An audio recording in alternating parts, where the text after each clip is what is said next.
Mike. I'm Brad. And this is Ministry Chemistry. Here we go. Welcome back to another episode of Ministry Chemistry. We hope you enjoyed our stories from the trenches last week. We turned 30. That was pretty fun. Yeah, that's exciting. I know. And now we're 31, so we're over the hill? Are we, what? Yeah, I thought that was 40. Is that 40? 40 So does that mean we're middle-aged? Mike had a birthday recently. He's not over the hill, No. but he sure is close to the top. It's pretty exciting. He's smiling. You can't. Where's the crest of the hill? So I thought the hill used to I don't be know. It's somewhere behind me. Didn't it used to be 40? It is, right? What's over the hill now? But isn't 40 the new 30? And 30 is the new 20 because 30-year-olds are still living with their parents. Sorry, any 30-year-olds still living with your parents. Get out. I know 40. 40 doesn't feel like 30, that's for sure. No, I Sure didn't feel like it when I was on my bike this morning. I read someone posted this morning something about I'm at the age where every time of the day something hurts. I think is how they worded it. At any point in the day, something in my body hurts. That's funny you say You're that. 'Cause awake, right? I was literally washing dishes this morning. Did you have dishes in waiting that you were washing? Dishes in waiting. Yeah, but I was tired of them being in waiting, so I was like, I'm going to tackle this. And it felt like someone just stuck a knife into my shoulder blade, and I was paralyzed Those for were like heavy 30 plates. seconds. And I'm like, I didn't even bend over. I'm like just standing over the sink. And then, Welcome, Mike. Welcome. Oh, God, what happened? Well, yeah. that's And I'm not 40 terrible. yet. I turned 39, Yeah. just to be clear about that. Did you put some essential oils on it? Did it make it feel better? No, I just stretched it out. Just, But you now didn't that roll your eyes. You're when I only asked. 39, so you can stretch it out. Yeah. Past Essential the oils. fours. That's It's time to funny. just hang it up for Don't the get day me and lay started on down. essential oils. Do we want to talk about essential oils for a minute? Please, God, no.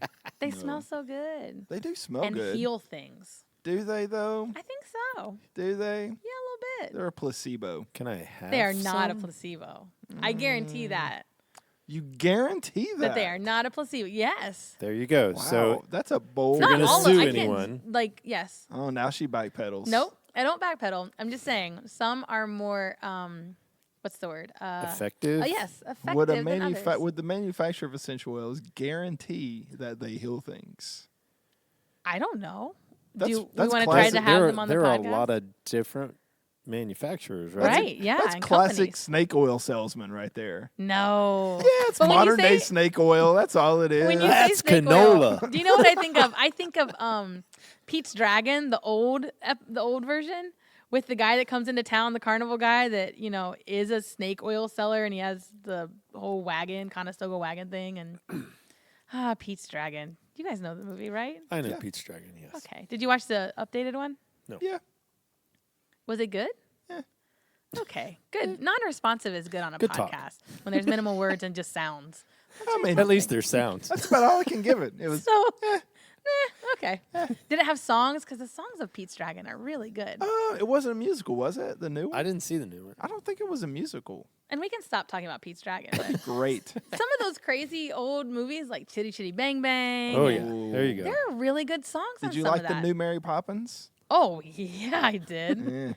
Yeah. Why again just, monosyllabic sounds? They left out so many of the classic songs. Like, how do you not do It's- supercalifragilistic? It's not a remake. Are you just saying this to make me mad? It's not a remake. It is not a remake. It's the same exact Nope. story. It is not. It is a new. It is a. Now, Emily Blunt is Mary Poppins. Okay. Yeah. I can deal with And that. there is a lamplighter and not a chimney sweep.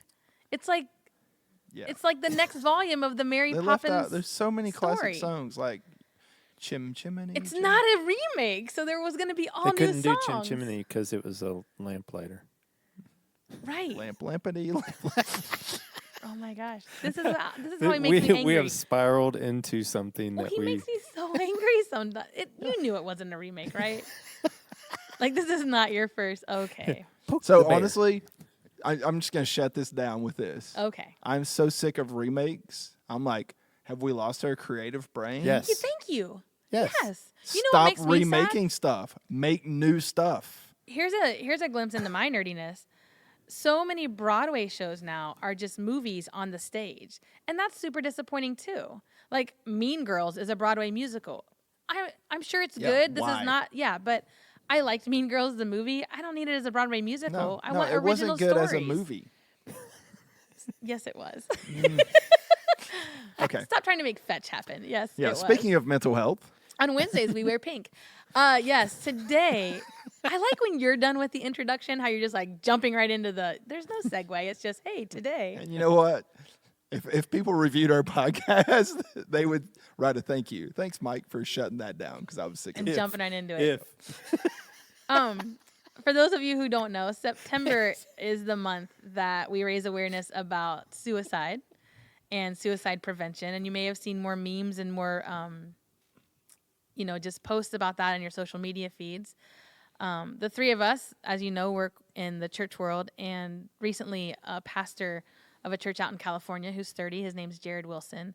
He had struggled with depression and mental health highs and lows for a long time and decided it was time to end his own life. And so in light of that, in light of the month, and just in light of the fact that this is probably not talked about nearly as much as it needs to be so that people feel safe to discuss their own highs and lows, we're going to take some space and talk about mental health and what that means, how we see that in the church world, and how the world views it.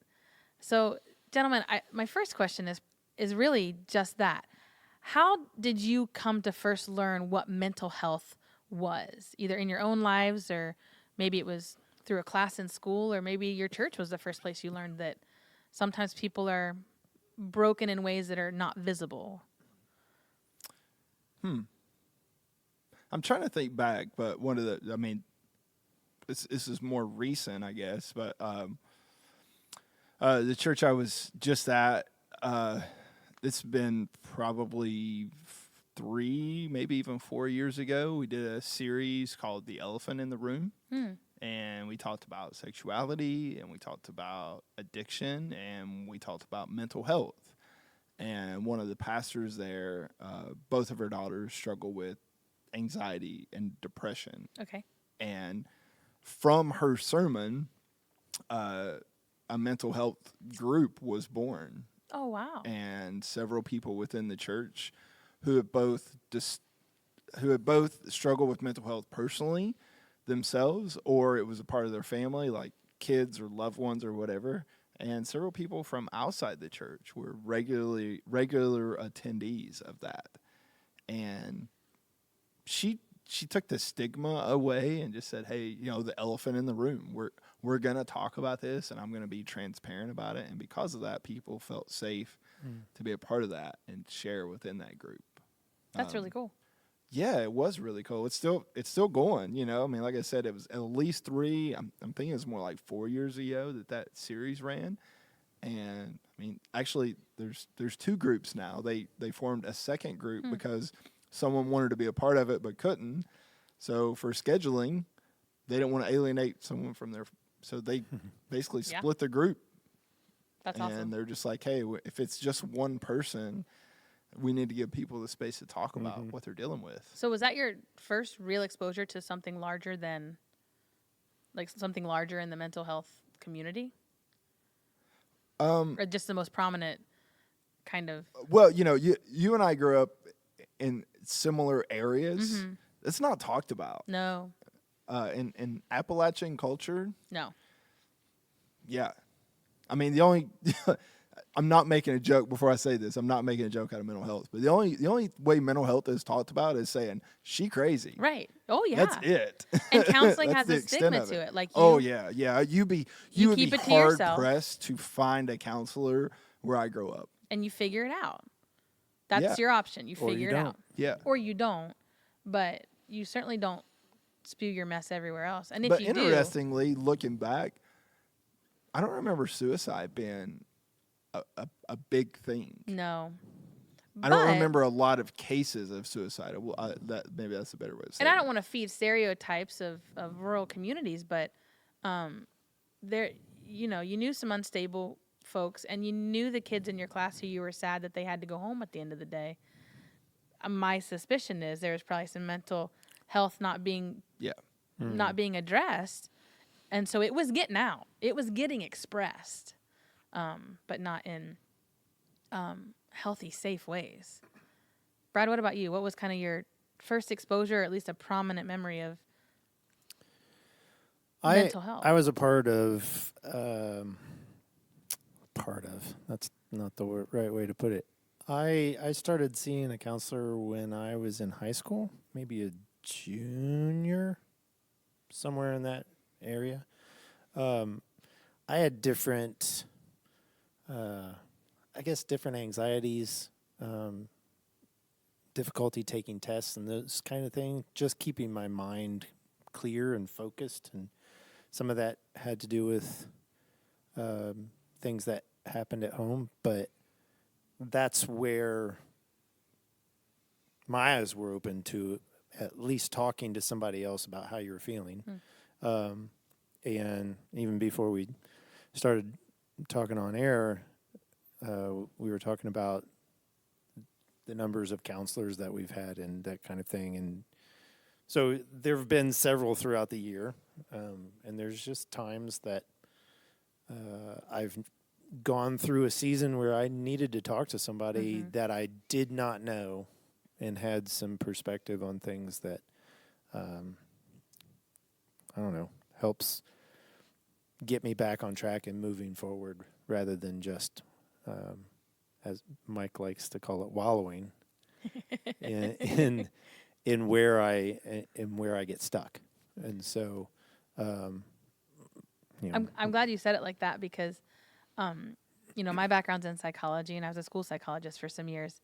And that's how I would characterize it to people. Hey, sometimes we just need an outside set of eyes and ears who've never heard our stories before to shed some light on things we might be missing.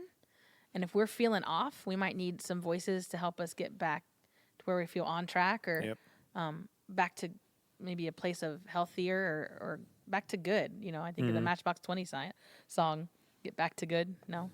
Any Matchbox 20 fans out here? Okay, that's okay. I thought they only made one song. Matchbox 20? Which is the one song you think they made? 3 a.m. Oh, okay. Well, I love that song, but no. Do you? Yeah. But because I was a Matchbox 20 fan, there are multiple songs that you could have chosen there. But you chose 3 a.m. That's a good one. I thought you were going to choose Push. Well, Most people choose it's Push. interesting that you connect the wallowing piece because, from where the Appalachian culture is very much a suck it up, buttercup kind of culture. So it's like there's no time or space for wallowing. Yeah. You get over it. Well, you've got things to do. Yeah. And responsibilities and Well, expectations. and maybe, obviously that's what we know, but it's really more of a blue collar culture. It's just, and that exists obviously outside of Appalachian culture where we grew up, but. And yet it's interesting. We've talked about why words matter, right? And I would say if we phrase it as you need to seek some wise counsel, right? That's a biblical phrase. Seeking wise counsel. That takes on a totally different tone than I'm in therapy and I have a therapist. Or you just need some advice, go see an advisor. Is there a difference? It's stigma. I don't think so. So my counselor is my therapist, is an advisor, is a Wise counsel. Yeah. So, I mean, there's been some talk about that, as a result of this, in the church world, a fairly high-profile suicide. Brad and I talked recently about, the difference between a support group, wise counsel, and professional therapy. Because I do think there's a difference. We could provide what we would the wisest counsel within us to someone who's in need, but we're not therapists. The first counselor that I went to, I was in college, and it was just a quarter where there were still quarters. Oh, I loved quarters far more than semesters, but it was a quarter where I was really struggling. It had some anxiety to the point of my roommates were aware of it because I would just have some moments, almost like panic attacks. The heavy breathing, can't calm down, heart racing kind of things. And they loved me enough, and that's exactly how I felt at the time, to say, hey, we can't handle this. Yeah. And not we can't handle you or we don't want you, but we've been helping you calm down, or we've been here when you have calmed down, and we're here for you and still here for you. But we don't know what to do so that this doesn't happen again. We don't know how to give counsel to do that. And we think you need to go see someone to learn some strategies and techniques that help you in those moments. And I was so thankful they did. And they did it like this, because having grown up where I grew up, and I don't even think it was like parental influence. Like, it wasn't like my family or parents, because it was not talked about. It's not talked about. It's not talked about poorly. It's just not necessarily talked about. At least that was my upbringing. And so they said, if your degree is going to be in psychology, you obviously believe in this stuff. You should probably go and be a part of it if you need it. And I was like, well, there's some truth to that. I probably should. And it did. It was just like Brad was saying. It was for a short period of time. I said, here's my problem. Here's what's happening. And they helped me through that. Now, for some, and this is where therapy might be a little different, it's a long term, there's no end in sight. I'm going to need this support every week or multiple times a week for an unforeseeable amount of time. And that's another differentiation too, I think. So, where does that leave us? In the church world, do we talk about it? Yes. We do, or we should? Well, we should. So, I think some do. So obviously some do more than others. Some are better at it than others. We probably should. My question is, and goes back to some of the other stuff we've talked about, like how much should we do communion? How much should we address political issues? How often should we address mental health? Mm-hmm. Because one of my feelings on it is, yes, we should talk about it directly. But, I'm trying to tread lightly here. It's okay. There's a lot of things that are encompassed within talking about holiness. And mental health can be one of those. It's not the end all be all. And that's where you draw the line between the church talking about it and that being enough, and being in a relationship and a discipleship relationship with someone where you can identify, hey, your needs go beyond my capabilities to where you need professional help. And that's not you need professional help. It's, I love you and I care about you enough to want you to get the help that you need. Yeah, it's these fine lines of looking at it through the church lens. Pastors and teachers and speakers and, leaders of churches have to be so careful to want to disciple and care for so many different personalities sitting in the seats in front of them, right? And so while I think we should talk about mental health openly, I'm going to be a person that gets tired of it if we talk about it every week. Mm-hmm. The same thing with politics or anything else that you can lay on that. There was a sermon series we did at one of the churches I was a part of where we were talking about, like, I don't even remember what, like, big words like fear, worry, shame. And every week was very heavy, right? To give the examples of fear and to give the examples of worry and shame. And so I had a friend go, I don't think I'm going to go to church this week. And it was like 3 or 4 weeks into the series. And I was like, oh, you guys got something going on? No, I'm not there. I am not in a place where I need to walk out feeling that heavy every week. Like, I'm in a joyful place. My life's going pretty well. I love our church, but I just can't handle another deep, sad week. And there was a part of me that was like, oh, I get it. And there's another part of me that was like, bearing burdens with those who are in that space. There's something to that.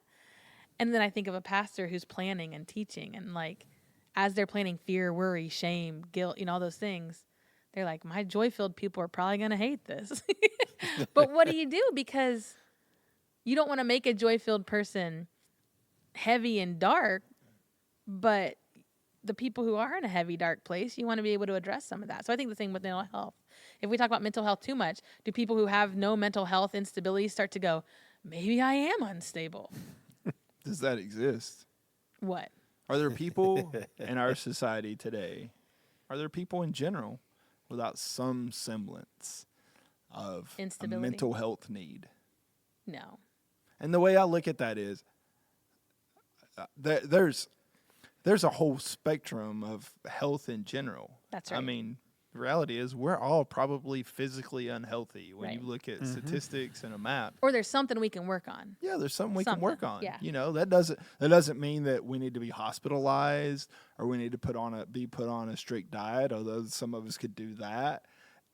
It doesn't mean those things, but I mean, I would say I think it's fair to say that we're all on some kind of mental health need spectrum. Mm-hmm.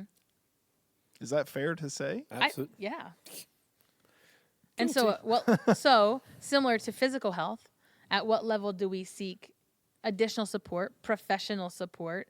For physical health, people have trainers that they meet with regularly, right? Or nutritionists, beyond just doctor's appointments and checkups and check-ins. Mental health, we do not have that, No. arsenal of protection or arsenal of safeguards or help and support. We don't have it, one, and then we don't access it, two. Because if you talk to anyone in the mental health field, most are grossly underpaid. They do it because of a love of people and their big hearts, and they believe in the importance and the value of it. So as a church, what's our place? How do we meet people in that space? Do you think churches should have counseling centers that they're able to send people to? Do you think pastors should have counseling, skill sets? I think they do to a certain extent. Each pastor probably has a different level of knowledge, competency, aptitude, but I think because it's a person to person relationship, they have to have some semblance of counseling in them. Beyond that, the church as a whole should be a community of people that look out and care for each other. And I mean, this podcast came out of that, of me going to you guys and saying, I need somebody to, take stuff out of my head and kind of put it in a line. And if it got to the point where we're doing that so frequently that you're like, you guys could say to me, hey, it's time for you to go talk to somebody else. Yeah. Not that we're not here to do that. I'm leading another group that there's someone in the group that has been struggling with something for several years, and we are there. We are there for them. Anytime they want to just talk or whatever, we're there to listen. We're there to support. We're there to cry with, to pray with, whatever. But we're having the same conversation over and over again. Now it's time for you to go, and because you want to move forward in your life. You don't want to be stuck right where you are. We can do a lot of things to support you. We can't help you. See, and that's a great way of saying it and encouraging, similar to we love you enough to tell you we can't handle this. Because I think what the flip side question is if a pastor doesn't have that counseling skill set, and there are pastors who that's not going to be their forte, to sit across from someone for an hour and to hear everything come out of their mouth and really be empathetic and compassionate. Some would say, well, then they shouldn't be a pastor. And I don't entirely agree with that. But I would say what we have to be careful of is not to isolate mental health even more than a person already feels isolated.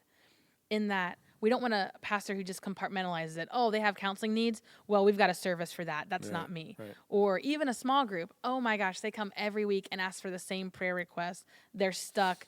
Can we just send them to the pastor or send them somewhere and compartmentalize it because it's too much for us? At some point, some things are too much. And at some point, our hearts need to soften and open a little bit. How do you feel about that thought? Well, I think on the pastoral side, at the very least, pastors need to self-educate. Yeah. You know. So watch Brene Brown. read a book on counseling. You know, take an online class. Take, you know, like, I mean, pastors do that for marriage counseling. Oh, yeah. You know, have some kind of like online course with resources available. Why wouldn't you do that for just a basic level of, okay, this is how you sit down and have a conversation. These are some identifiers of this may be beyond your reach. You know, this person may need some more professional help. And I have some resources. You know, I've reached out to you in the past for family counseling and kind of tried to build some resources where at the very, very least I can refer someone, say, hey, here's some different levels of. I mean, if you don't have that, then maybe you shouldn't be a pastor.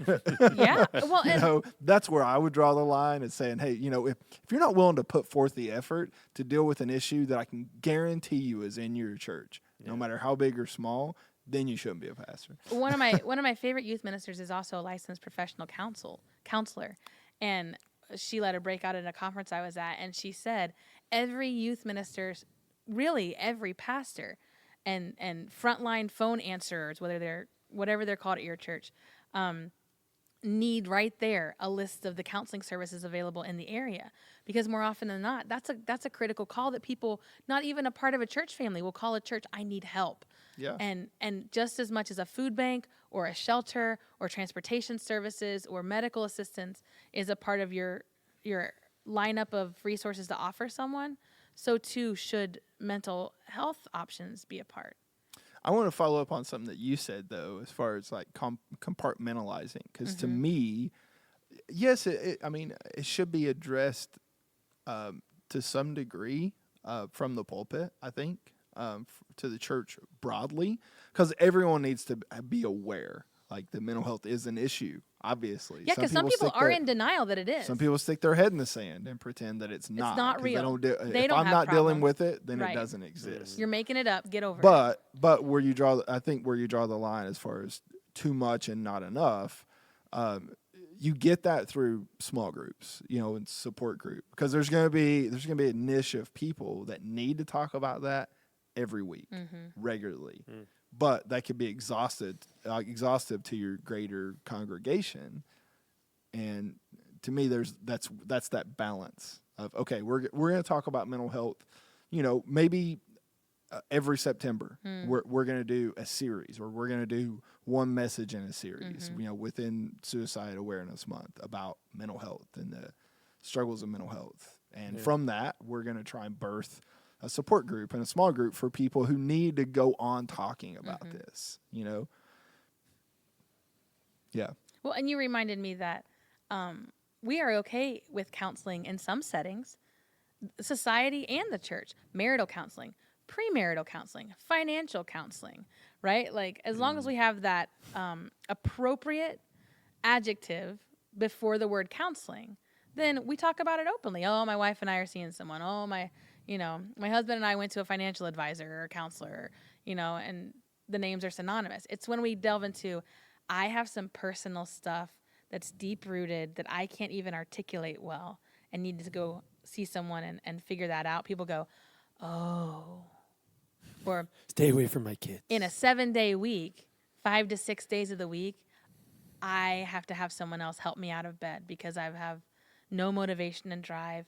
And the sunniest of summer days feels dark and depressing to me. People go, I don't know what to do with that. And that's what it is, right? I can understand financial counseling. I can understand marital and premarital counseling. Can't understand, not me, but right? I don't understand that. Therefore it's scary, therefore it's foreign, therefore keep it to yourself. Here's the difference.